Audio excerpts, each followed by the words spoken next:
এটা হচ্ছে রামদা তো মাটি দিয়েই কাজটা করে, সবাই জানে আর কি।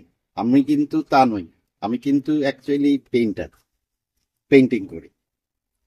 আর তার সঙ্গে সঙ্গে অ্যাকচুয়ালি এই এই রামদার থেকেই বলা যায় যে এই যে পোড়ামাটির যে এখন চারিদিকে যে একটা ঢেউ চলছে, মানে কাজকর্ম হচ্ছে, ওয়ার্কশপ, এটার কিন্তু স্রষ্টা কিন্তু রামদাই। রেভলিউশন আসবে বলছেন? এটা রামদা, রেভলিউশন রামদা কিন্তু করে ফেলেছে প্রচুর জায়গায়। এই যে টেরাকোটার যে একটা ওয়ার্কশপ দিকে দিকে হচ্ছে অনেক দিন যাবত, এটা কিন্তু ছিল না, একদমই ছিল না। এটা কিন্তু রামদার দৌলতেই কিন্তু হয়েছে। এবং যেমন আমরা পেইন্টিং করি, তা আমরা পোড়ামাটিও করেছি।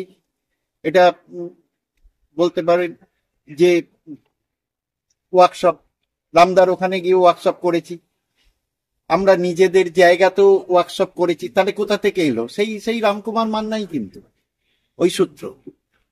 তা আজকে এই সিরামিক্সের এই রাকু হচ্ছে, তা আমরা সেই একই জায়গা থেকে কিন্তু অনুপ্রাণিত হয়ে কিন্তু আজকে দেখুন, আজকে সিরামিক্স করছি আবার।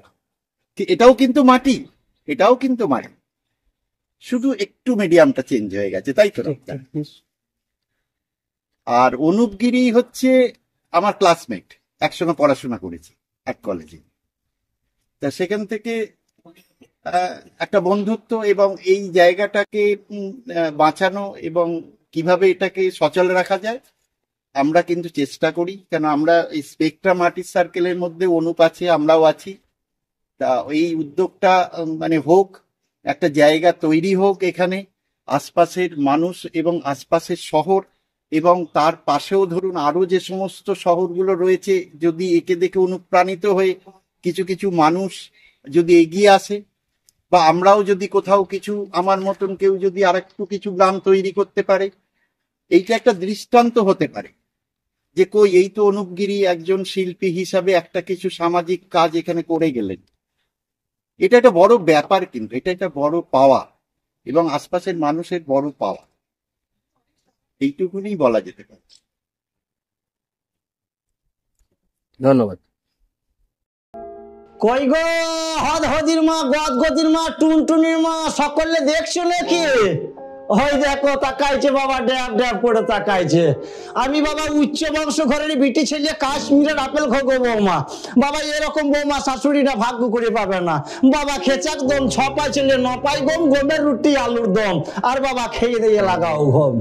নমস্কার, আমি ননীচোড়া দাস বাউল আপনাদের কাছে সকলকে জোড়হাত করে বলবো, থাকছি আমরা বঙ্গ অনন্য সম্মান 2025। আপনারাও আসছেন তো?